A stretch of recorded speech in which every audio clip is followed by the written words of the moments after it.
Warning: this video contains content that some may find disturbing. Viewer discretion is advised. Yeah, no, the farmer was found dead on the farm. He was beat to death with 2 porcelain figurines. Yeah, no, they say it was the very first case of a knick-knack paddywhack ever. I'll call you back. I was just telling a friend about an incident that happened at a farm. Speaking of which, that reminds me of another story I know that happened on a farm, and the terrifying events that took place there, which brought a family together. That story can only be found in the pages of darkness, which I'm going to read for you, if I may. Let's begin, shall we?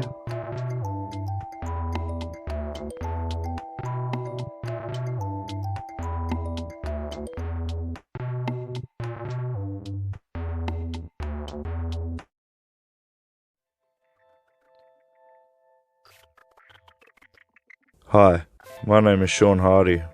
When I was young, I had a really bad experience. A long time ago, I had a run-in with something I can only closely refer to as, well, the boogeyman, while staying at my granddad's farm. But in order to do that, I need to take you back to when I was real young. Some families are picturesque. They play together, laugh together, and help each other out. Then there's my family. Parents divorced, my older brother has moved as far away as possible, and there was always constant blame on one another for the smallest issues. When I was 16, my granddad from my mother's side had invited me to stay on the family farm while my parents sorted more divorce issues out in the courts. At first I didn't want to go. The idea of spending summer in the middle of nowhere with a grumpy old man didn't exactly scream a good time. But my dad insisted. And honestly, I didn't have much of a choice. So off I went, bags packed, shipped off to a creaky farmhouse surrounded by miles of fields and woods that seemed to swallow the horizon. Granddad wasn't exactly warm and fuzzy. He was a tall, wiry man with a face cracked like leather, and eyes that always seemed to be sizing you up. He didn't talk much, but when he did, it was either to bark orders or to mutter things under his breath. You know, stuff you couldn't quite make out. The house itself was really old. Every floorboard creaked, the windows rattled in the wind, and there was this faint smell of damp earth that seemed to cling to everything. But the thing that stood out the most was the basement. The door was made of thick wood, reinforced with iron, and it had not 1 but 3 padlocks on it. I remember asking Granddad about it the first night I was there. "What's in the basement?" I said, trying to sound casual. His face went hard as stone. Nothing you need to worry about," he said, his voice low and sharp. "Stay away from it, boy, you hear? That door always stays locked. Always." The way he said it sent a chill down my spine. I'd decided then and there that whatever was in that basement, it wasn't nothing. The nights on Granddad's farm were the worst. During the day, I could distract myself with chores, feeding the chickens, chopping firewood, or trudging through the endless fields under the blistering sun. But as soon as the sun dipped below the horizon, the whole place transformed. The farmhouse seemed to come alive at night. The wind would howl through the cracks of the walls, making the house groan. It was alive. Shadows stretched long and crooked across the walls, and the air felt heavier somehow, like the darkness was pressing in. Then there were the sounds. At first I thought they were just the usual noises of an old house settling, wood creaking, pipes groaning. There was one sound I couldn't explain, and it came from the basement. A faint rhythmic thumping, almost like a heartbeat. It would start to stop at odd intervals, just soft enough that I could convince myself that I was imagining it. But every now and then, it would grow louder, sharper, like something was testing the boundaries of the door. One night, as I lay in bed staring at the cracked ceiling, I heard it again. Thump, thump, thump. My breath caught, and I strained to listen. The sound stopped, but then there was something else, something worse. A whisper. It was faint, almost drowned out by the wind, but it was there, low and guttural like a voice trying to form words, but not quite managing it. I bolted upright, heart pounding. Granddad? I called out, my voice cracking in the stillness. No answer, just the whisper, growing softer, retreating back into the basement. The next morning over breakfast, I finally worked up the nerve to say something. I heard noises last night, coming from the basement. Granddad didn't look up from his plate. He just kept chewing, slow and deliberate. After what felt like an eternity, he said, "You best don't listen too closely. It's better that way." He said it like it was the most normal thing in the world, like we were talking about the weather or the price of eggs. And then just like that, he changed the subject. The rest of the day seemed pretty normal. We spent the day tending to livestock. Granddad told me some old war stories as we fed the chickens. I was amazed at how much Granddad had gone through in his life. When we got to feeding the sheep, Granddad got awfully quiet as he seemed to be inspecting each sheep. Every so often, he would mumble something under his breath. Then, without warning, he asked me to go clean my hands and start preparing for some lunch. I hadn't finished feeding the sheep, but I didn't want to show any disrespect to such a hardened old man, so I did as I was told. The rest of the night, me and Granddad stayed up watching television till he told me it was time to get some sleep. That night, I heard noises coming from downstairs. I got up from bed and poked my head around the staircase and peered down. I saw the last moments of Granddad taking a white sheet into the basement and a really large knife. The floor creaked beneath my feet as I edged closer. Granddad's head began to turn, so I quickly pulled myself out of sight. I tiptoed back to the bedroom and heard Granddad locking the locks on the basement door. I hopped back in bed and pulled the covers over as I heard Granddad's foot ascending the stairs. Granddad poked his head into the bedroom door and I pretended I was sleeping. Then he walked away, leaving me to wonder, what the hell was down there? The next day started like any other. Granddad had me up at the crack of dawn to feed the animals, and I was out in the yard tossing feed to the chickens when I noticed something odd. Off in the distance, on a small hill at the edge of the property, a single sheep stood by itself. It wasn't moving, just standing there like a statue. The way it stared down at the farmhouse sent a weird tingle up my spine. I scanned the fields for Granddad, thinking he might have been out there trying to round it up, but I didn't see him anywhere. Granddad? I called out, cupping my hands around my mouth. The only answer was the rustling of the wind in the tall grass. I left the feed bucket by the fence and headed back to the house. Granddad wasn't one to leave things unattended, so it struck me as odd that he wasn't out here working or barking orders at me. When I stepped inside the house, it was very eerily quiet. Then I heard it. Crunch. Crunch. The sound was faint, but distant, coming from somewhere deep within the house. My stomach turned as I followed it, the floorboards creaking under my feet. When I turned the corner into the hallway, my heart suddenly stopped. The basement door was open. It was only cracked, but it was enough for a faint, damp smell to waft out. The crunching sound came again, louder this time, and I froze.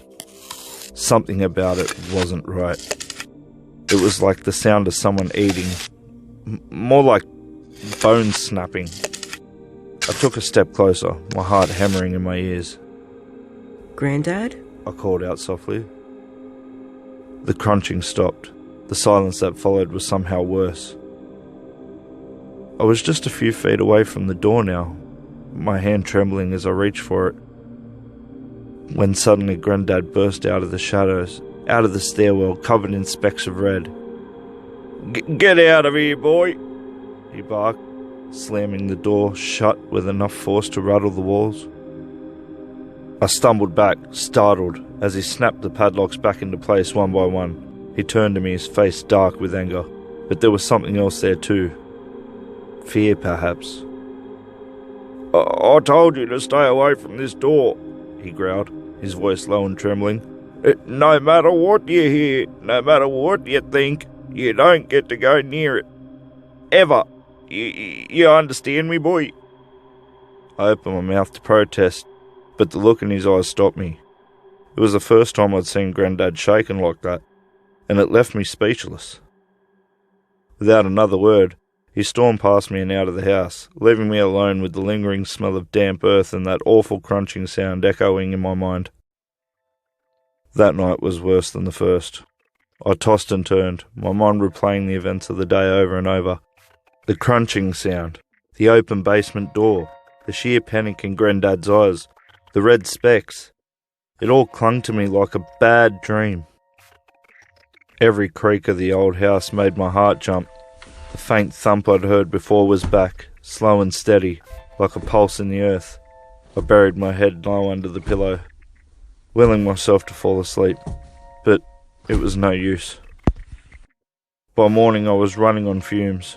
Granddad barely looked at me over breakfast, muttering something about needing to repair the fence on the west side of the property, and as soon as he disappeared out the door, I knew I had to find out what was going on. I started poking around the house, looking for anything that might give me a clue. It wasn't long before I noticed the small ground-level windows scattered along the foundation of the house. They were almost hidden by the overgrown bushes and weeds, and each one had been painted over in thick, dark paint.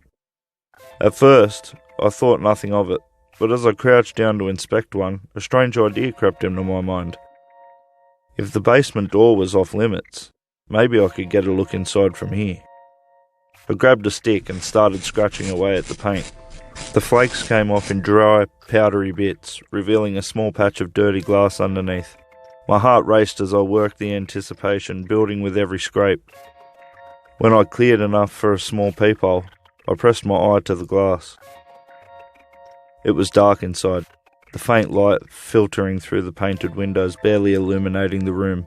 At first, all I could make out were vague shapes, wooden beams, old crates, and piles of something that looked like sacks. But then, just as my eyes started to adjust, something moved. It was subtle, a ripple in the shadows, but it was enough to send a chill crawling up my spine. I strained to see more, my breath fogging the glass, and then I saw them. Eyes. Two faintly glowing, inhuman eyes staring straight back at me from the darkness. I stumbled back, falling into the dirt as my heart slammed against my ribs. My mind raced, trying to make sense of what I'd just seen. Was it a trick of the light? My imagination? No. I knew what I saw, and whatever it was alive. My pulse was still hammering as I sat there in the dirt, staring at the window. I wanted to convince myself it was a trick of the light, or maybe just my imagination playing games with me after a restless night. But those eyes, I couldn't shake the way they seemed to cut through the darkness, fixed right on me. I swallowed hard and got back to my knees, brushing the dirt off my jeans. I had to know. My mind wouldn't let it go unless I took another look. With shaking hands, I leaned towards the window again, squinting through the small patch I had scratched into the paint. At first, it was hard to make out anything. The room looked the same, dark and cluttered, filled with vague shapes of old crates and tools. I forced myself to slow my breathing, pressing closer to the glass, and then I saw it, again.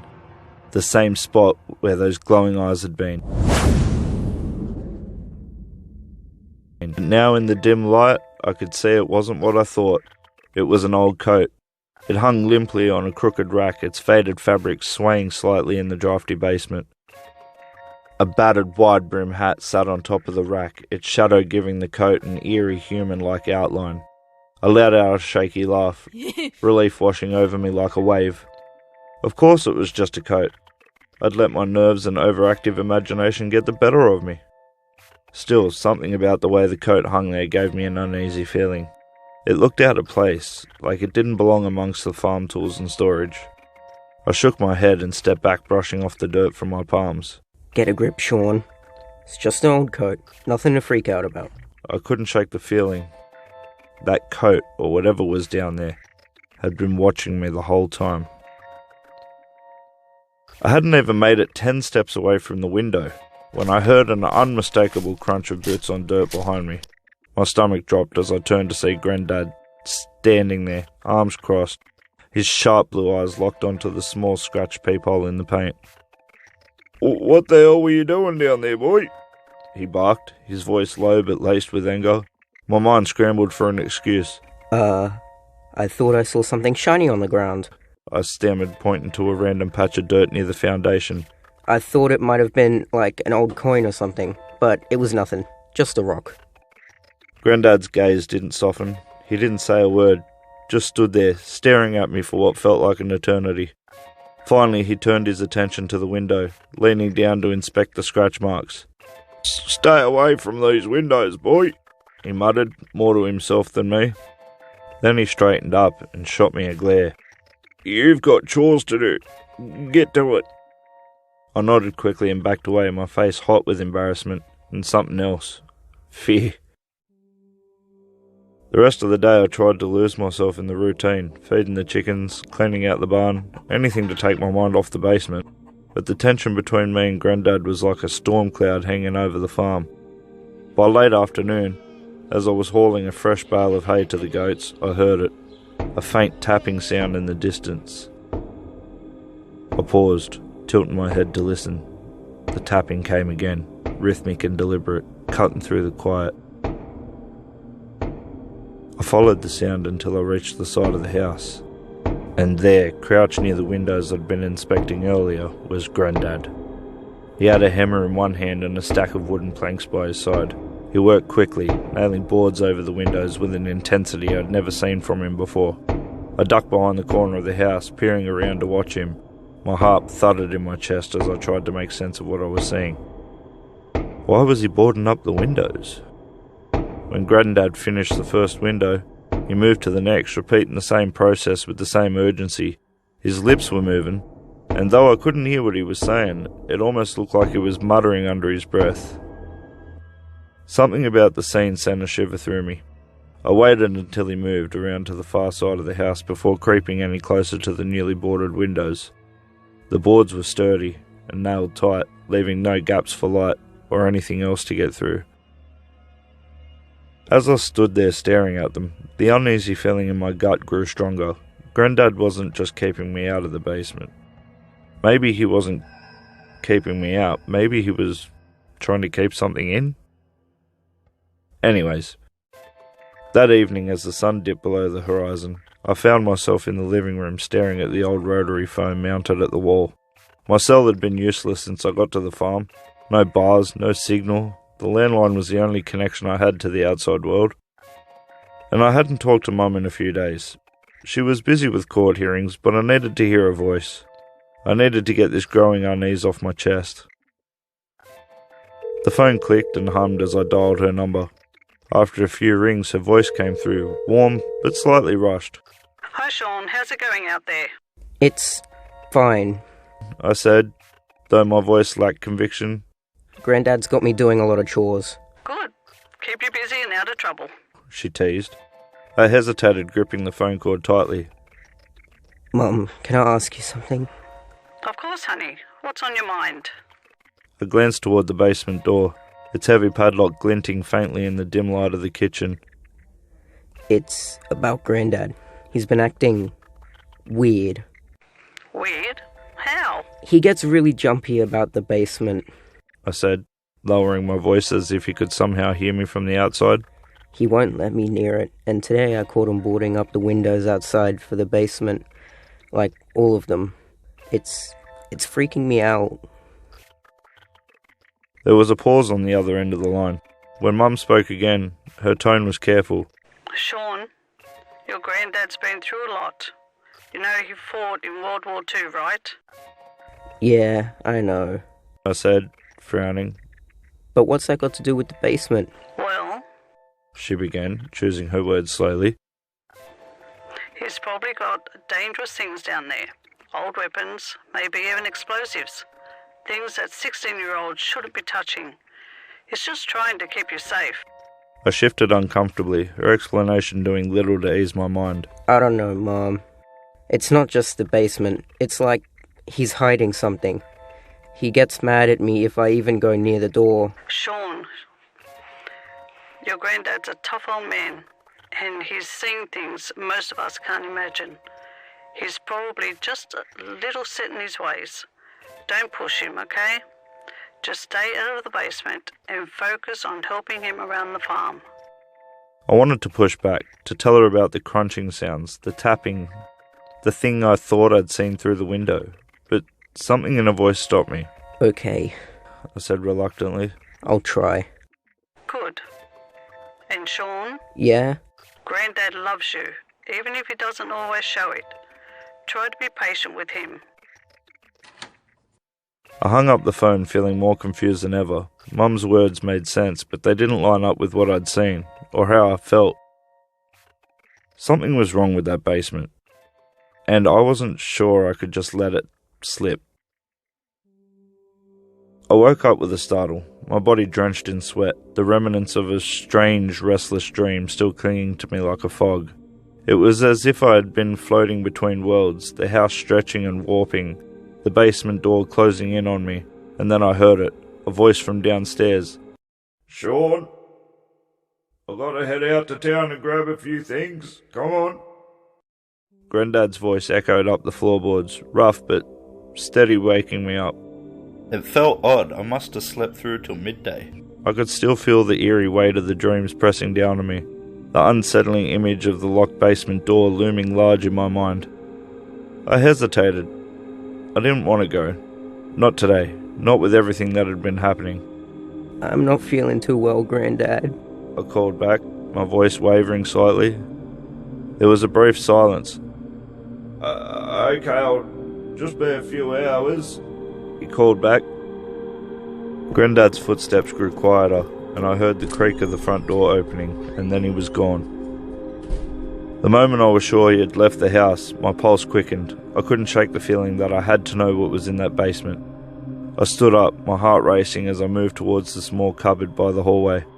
I'd seen Granddad's keys hanging there before, 3 of them, each one had a different rusty look, and I knew that they were the keys to the locks that kept me out of the basement. I couldn't let it go, not any longer. The first key was on a thick weathered keychain, its sharp edges glinting in the light. I picked it up and slid it into my pocket, then moved to the next. The second key was more delicate. It was metal and thin but strong. I held it for a moment, feeling its weight, before slipping it into my pocket. The third key was the largest, broad and heavy.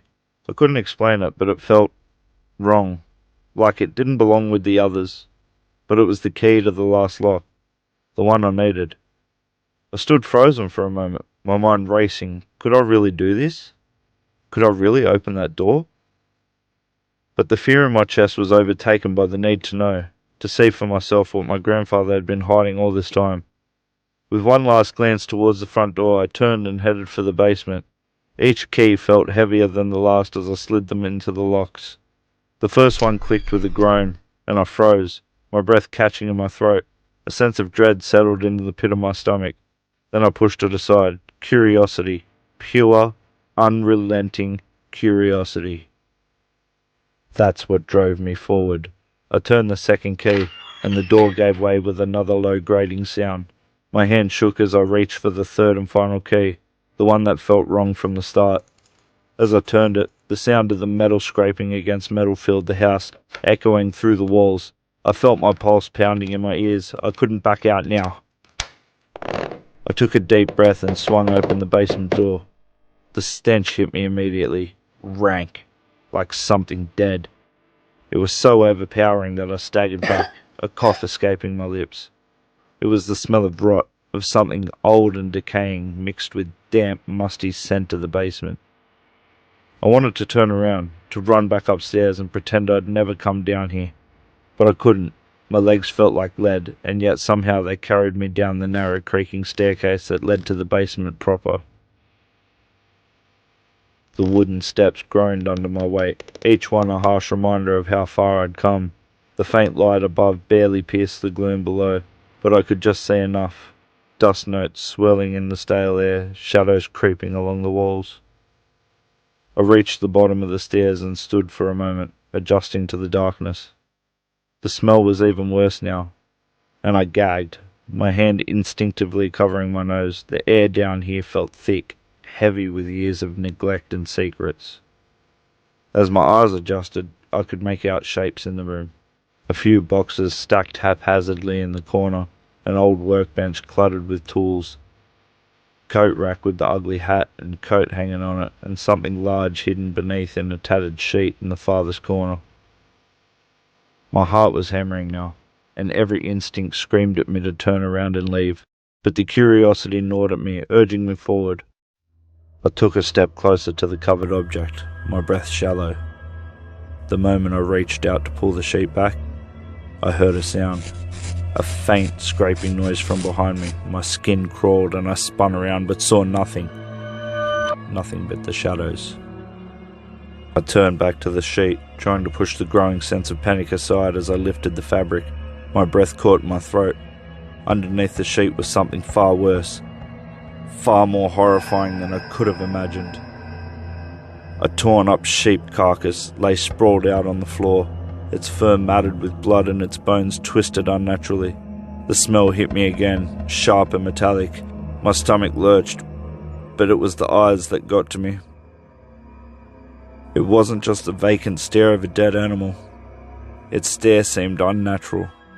In its final moments, it seemed to be frozen in what seemed like fear. Suddenly, something blocked out the small amount of light that reflected off the exposed meat of the sheep. That's when I heard it. Hello, Sean. An eerily calm, low, raspy voice. But it wasn't just that. There was something else to the voice that shook me. It was the way it sounded, like the earth itself whispered with it. The words twisted with a hiss, and I couldn't tell where it was coming from. I spun around so fast that my vision blurred, the hairs on the back of my neck standing on end. Nothing there. But I felt it. A presence there in the darkness of the basement, close enough to touch, but my eyes saw nothing with the shadows. The basement seemed to close in on me, the air thickening. My heart pounded in my chest. Then I heard the voice again, this time loud, sudden, and right in my ear. Sean! A chill ran down my spine as my gaze shot towards the light pouring in from the stairway. I felt something touch my shoulder, and then my legs finally kicked in. I couldn't think. My body was moving before my mind could even catch up. I ran. I bolted up the stairs, my feet slipping as I stumbled, the sound of my panicked breath drowning out everywhere else. My legs were shaking so violently that I could barely get enough momentum to push myself up each step, but I didn't stop. I couldn't. I heard something shift behind me, and I swear I felt the cold breath of whatever it was brushing against my back. The stairs creaked beneath me as if they were trying to pull me back down. Finally, I reached the top of the stairs, and with a burst of energy I slammed the basement door shut. I leaned against it, gasping for breath, my body trembling like a leaf in the wind. I heard noises on the door behind me, a thumping, followed by a scratching, then nothing. I didn't dare look back, not for a second, but I could feel it, still there, a presence just beyond the door. Then suddenly a voice broke in the silence. On the other side of the door, it was raspy with a hiss. It said through the cracks of the door, You can't hide, Sean. I got up and ran, as fast as my legs would go. My legs felt like jelly, my chest burned, but I didn't stop, not till I was outside at a distance under the clear sky. But even then, I kept glancing back at the house, feeling like I was being watched or possibly stalked. Now for the first time I understood, Granddad wasn't hiding something in the basement. He was protecting people from it.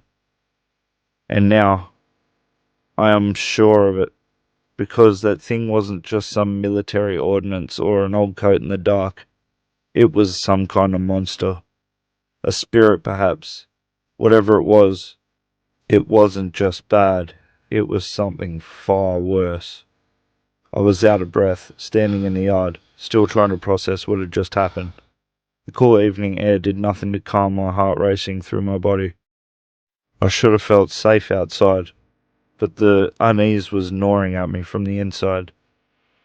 Then as I stood there, my mind racing through everything that had happened in the basement, a horrifying thought hit me.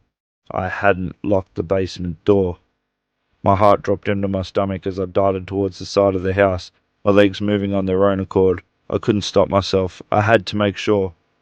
I reached the window that faced the basement, my breath catching in my throat as I peeked through the grime-covered glass. The basement door was wide open. My hand gripped the windowsill so hard my knuckles turned white. I couldn't tear my eyes away. There was no sign of whatever had been down there, no hint of movement in the basement. But that door was open, and that meant everything had changed. I felt the dread in the pit of my stomach grow heavier, suffocating me. I had made a mistake, a huge one. And just then, I heard the crunch of gravel under tires. I turned my head. Granddad was coming down the driveway, his old truck rumbling slowly toward the house. His figure was barely visible in the fading light of day, but I could make out his silhouette clearly enough. The blood drained from my face. I backed away from the window, my mind spinning. I had to do something. I couldn't let him find out that I'd been down there, in that basement. Not now, not after everything I'd seen. I turned to look at the open door, and then back at the truck, slowly crawling up the driveway. I had to make a choice fast. Do I confront him? Do I tell him everything and risk his wrath? Or worse, his disappointment? Or do I run? I was still frozen when I heard his truck door slam. Granddad was home, and I had no idea what I was going to do next. My granddad looked at me with confusion on his face. "Why aren't you up in bed, sick boy?" I couldn't think of what to say. Words began falling out of my mouth. Granddad, I'm so sorry. Suddenly a screeching noise came from within the house. "Stay outside, boy." Granddad grabbed a shotgun from his truck and slowly approached the house. I watched him disappear inside, feeling helpless. I heard Granddad scream, then 2 shots were fired. Do I call the police? I thought. But then Granddad called out, "Boy!" I ran to the house to find Granddad bleeding from his arm, leaning against a wall near the back door. "Lock the doors. I can't believe you let it escape." Granddad's voice was raspy, filled with a mix of pain and anger, but as he staggered back against the wall, his arm was bleeding badly, a dark pool forming beneath him. I couldn't process the words at first. I stood there frozen, staring at him as the night around me felt like it was closing in. I'd heard the gunshots, 2 of them, but I hadn't expected this. Granddad. I whispered, my throat dry. "Lock the doors, boy." His voice was sharp, demanding even as he winced from the pain. His eyes were wide, frantic. "You should have never gone near the basement." I felt the weight of his words settle over me, the gravity of everything I'd uncovered finally crashing down. My heart hammered in my chest. It wasn't just the basement I had been curious about.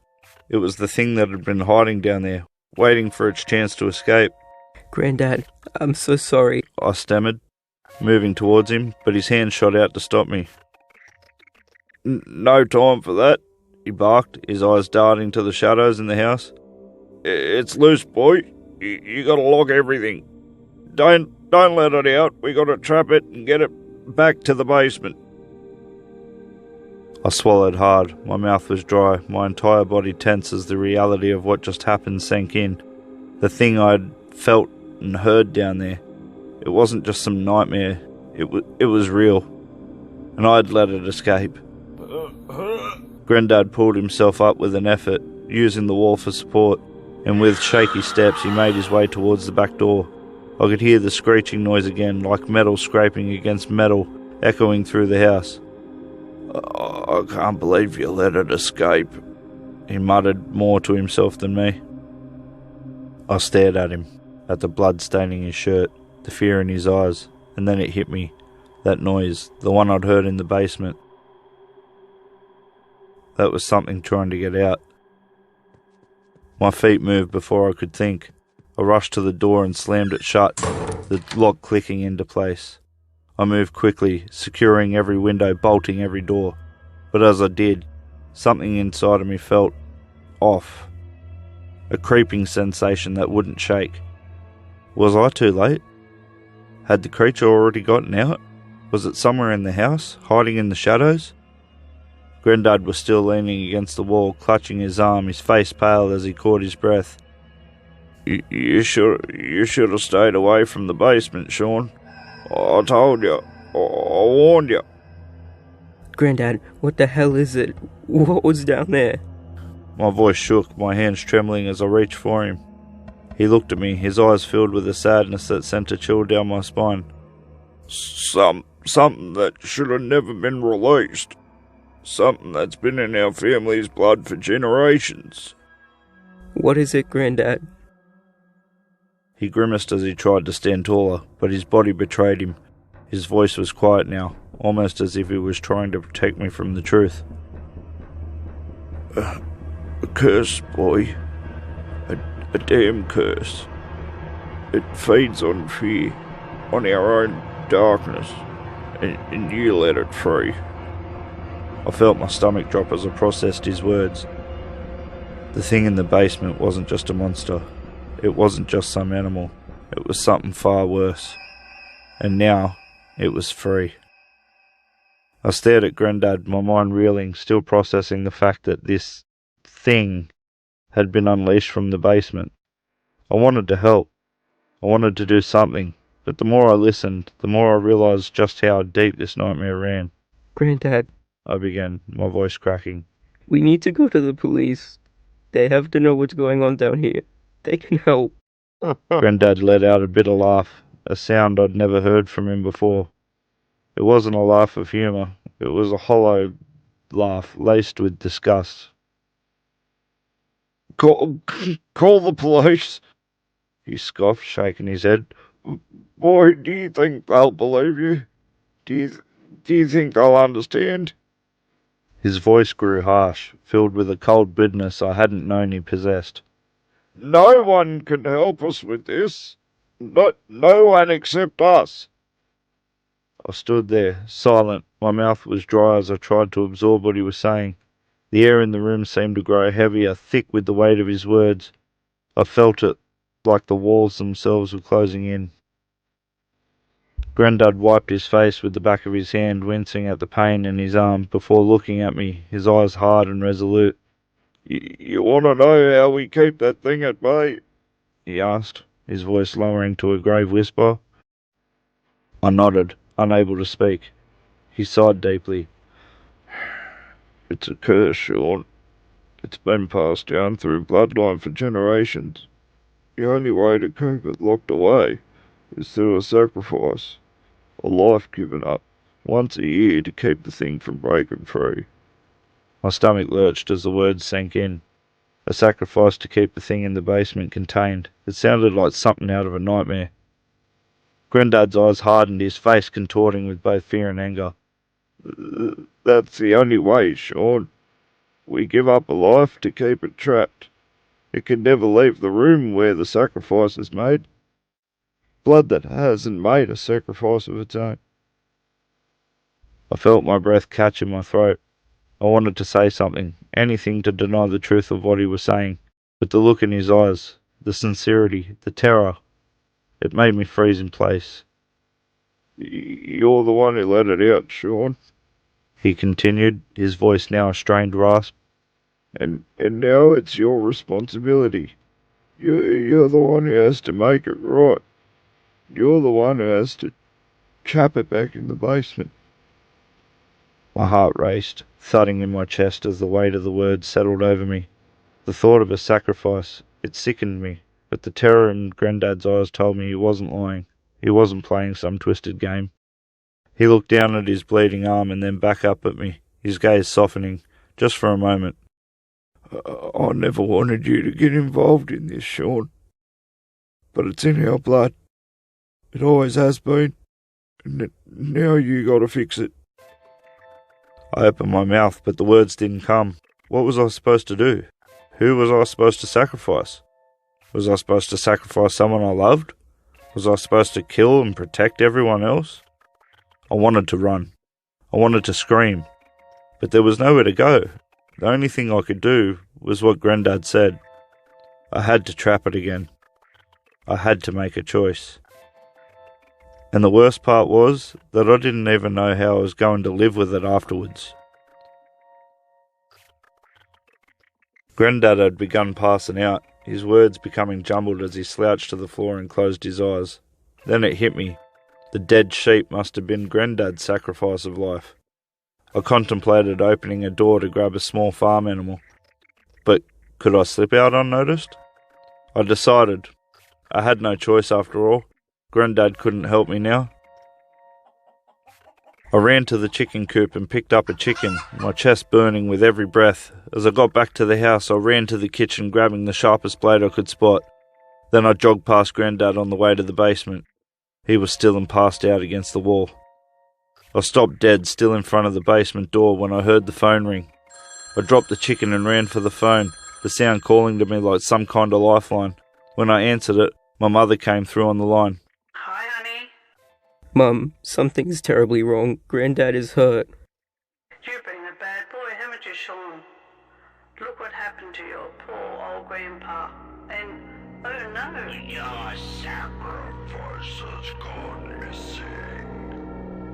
My heart pounded as I checked near the entrance to the basement door, and I saw the chicken was nowhere to be seen. I hung up the phone with a slam. As it hit the hanger, I ran to the basement door to look for the chicken. Looking down into the depths of the basement, it had seemed much darker now that the late afternoon sun had begun to set in, and there was no sign that the chicken had wandered elsewhere through the house. This thing had stolen the sacrifice I chose. I felt my heart beating in my throat as I slowly descended the stairs, gripping the rough brick wall with one hand and still holding the knife in the other as I proceeded. Each step felt like an eternity as the light faded away from me, barely lighting up the basement below. Suddenly, I remembered my phone, which I had hardly touched since being at the farm. The torch app on it would help me see. I fumbled in my pocket, feeling for the familiar shape of my phone. My fingers were trembling as I swiped the screen on, the dim light from the torch flickering in the dark basement air. The beam cut through the thick shadows, illuminating only a small portion of the dank brick walls. My pulse raced. The weight of what I had to do, the sacrifice I had to make, pressed down on me like a vice. I crept further down, my breath becoming shallow gasps. The musky smell in the basement was suffocating now, mingling with the rot of half-eaten sheep carcass. The air felt thick and alive, as if the very space around me was pulsating with some unseen evil energy. I turned, scanning the corners of the room, but there was no sign of the chicken. It should have been there. I had dropped it just outside the basement door. My throat tightened with a cold fear, knowing that something had taken it, something much worse than anything I'd ever imagined. Suddenly, a sound reached my ears, a low guttural hiss that came from deep within the shadows. My breath caught, the hairs on my neck standing on end. I wasn't alone anymore. Whatever this thing was, it was here. Then through the darkness I saw it. The movement was subtle, like a wisp of air, but unmistakable. The silhouette of something tall and thin and twisted, its form almost indistinguishable from the darkness around it. It was watching me. My heart skipped a beat. The light from my phone trembled in my shaking hand. The creature's eyes, if they could be called that, glowed faintly, reflecting towards the torchlight back at me. They were like a pair of black glass orbs, reflective with a cold hunger. I couldn't move. I couldn't look away. Sean. The voice hissed again, though it was now deeper, more distorted, like an echo in the back of my mind. You're here, and you haven't made a sacrifice. I'll take you instead. I didn't dare speak. I could feel its presence closing in on me, the air around me growing colder, more suffocating. It was everything I had feared, the boogeyman of my family. I backed away slowly, desperate to escape, but my foot caught on something. The ground beneath me shifted as I stumbled, my phone dropping to the floor with a loud crack. Darkness enveloped me. But even in the dark, I could hear it. The creature was moving closer, its breath hot against my ear. It's too late now, boy. It whispered, its voice oozing into my mind like cold tar. I scrambled, hands clawing on the floor, searching for something, anything to defend myself with. I needed to find the chicken. I needed to make the sacrifice, or it would all be over. And then out of nowhere, a figure appeared in the doorway silhouetted against the dim light from the upstairs. I froze momentarily relieved, the shape of my granddad silhouetted in the doorway. The eyes, those reflecting orbs, turned towards the silhouette, narrowing as if they knew something I didn't. It's the old man. The creature shouted, and then hissed, shrieking in fury before retreating into the shadows of the basement. I wasn't sure what happened next. My mind was too foggy from fear and the confusion of everything. But I saw a shadowy hand reach for me, pulling me up from the floor. Granddad, I whispered, barely able to form the words. Yeah, boy, it's me. Granddad's voice rasped, but there was something different in it. Now, something colder. You should have stayed out of it. You should have left that damn thing alone. Before I could ask what he meant, I heard a rustling noise from the depths of the basement. The basement creaked and shifted. I turned my eyes, darting in every direction of the basement till my eyes locked onto my granddad again. Only, it wasn't Granddad. His shape shifted, his features melding together in a grotesque display of flesh and shadow, as if the thing had learned to imitate my granddad's voice and looks. I flinched in terror, slashing with the knife randomly in the air while shielding my eyes from the grotesque sight. The creature screamed as the knife connected, followed by what I can only describe as a whooshing sound and a thud. My heart was pounding in my chest, the sound of my breath heavy in the room. I stumbled back, eyes darting frantically around the dim basement, the once familiar surroundings now feeling more like a nightmare as the creature became one with the shadows. My mind raced as I tried to find the creature that was just standing in front of me moments ago, but there only seemed to be a calm, empty space. Then I heard the unmistakable sound of the chicken clucking, cutting through the eerie silence. I had to find that damn chicken again. It's the only way to finish what Granddad had started. Suddenly I spotted it. The chicken, half hidden in the shadows near the far wall. It seemed to be watching me with wide, innocent eyes. My heart skipped a beat as I rushed towards it, hands outstretched, desperate to finish the task and escape whatever horror lived in the basement. But just as I reached for the chicken, the creature's voice echoed through the room. Did you really think it would be that easy, Sean? Before I could react, the chicken's body jerked and twisted, its feathers ripping away in a sickening flash. The small, helpless bird transformed into something much darker, taller, and leaner and twisted, its reflective eyes glowing with hunger. I froze, too terrified to move as the creature morphed before me, its body growing in height and malice. It towered over me, its distorted shape shifting in unnatural ways, its mouth stretching wide in an eerie grin. The same voice that had whispered my name earlier now filled the room full of venom and mockery. Did you really think you could make a difference? You're just like your granddad. Weak, useless. With a cry I scrambled back, but the creature was faster, its cold fingers gripping me, dragging me closer to the darkness. But then, from out of the shadows, a shot rang out, sharp, loud, and merciless. The creature screamed, releasing its grip on me as it staggered back. The momentary distraction gave me the opening I needed. I turned just in time to see my grandfather limping into the room, shotgun raised, blood still dripping from his wound in his arm. His face was pale, but there was a steely resolve in his eyes. "Get out of here, Sean!" my granddad shouted, his voice ragged but commanding. "You need to go, now!" But the creature wasn't finished. It hissed, lashing out at the old man with claws sharp like knives. My heart clenched, panic rising in my chest. I couldn't leave my granddad, not now. But before I could make a move, my granddad did something unexpected. He shoved me towards the stairs, pushing me towards the exit. "Go! You're the one who can escape this! Get out while you still can!" The creature turned towards the old man, fury in its glowing eyes. You're the reason we couldn't leave, aren't you? The creature hissed. You brought this upon yourself, old man. I am free now. Granddad's hands trembled as he grabbed the shotgun again, but with his weakened strength he could barely aim. His voice cracked as he made his decision. Come on then, he muttered, stepping into the creature's path.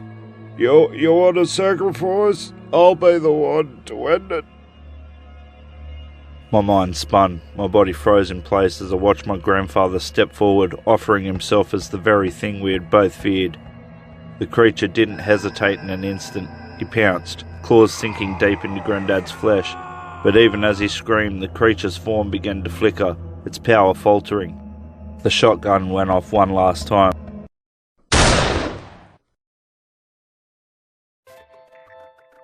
Granddad collapsed, the creature's form disintegrating into nothingness, its power finally broken. The basement was silent, save for the echo of the gunshot. I stared at my grandfather's body, blood staining the cold, unforgiving floor. I felt the weight of my granddad's sacrifice press down on me like a heavy stone. With trembling hands, I locked the basement door behind me, the keys in my hand feeling like a symbol of horror I had witnessed, and the price that had been paid. As I stepped away, the last echo of my granddad's voice rang in my ears. I can't believe you let it out. Days passed and word of the strange happenings on the farm spread. The police put it down to an intruder getting into the basement, and Granddad tried to fight him off with a shotgun. They all said I'd suffered PTSD and made the whole boogeyman in the basement story up as a way of coping. I guess my story has a silver lining. As the shocking events brought my parents and my brother closer together, in turn the family reunited together in a way they hadn't been for years. Through our grief, we found strength. Mum inherited Granddad's farm, and the family moved back together there. We all protect that basement door now, and once a year I take a farm animal down there and sacrifice it to keep the family safe. I guess sometimes you need a sacrifice in order to keep your family together. At least that's what I learned from Granddad. And the thing that lives in Granddad's basement.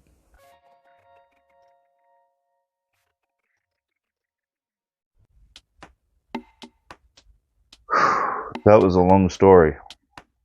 But then again, I guess most of our grandparents have long stories. Some of them may even have long curses. Curses that they're not ready to share with you yet. But perhaps, if there's one thing this story could teach you, is that sometimes you may not want to know what your grandparents' curses are. This has been The Pages of Darkness, and I'd like to thank you all once again for joining in. If you enjoyed today's story, please hit that like, share and subscribe button, and in the comments, tell us what you would do if you heard noises coming from your grandparents' basement. Thanks everybody.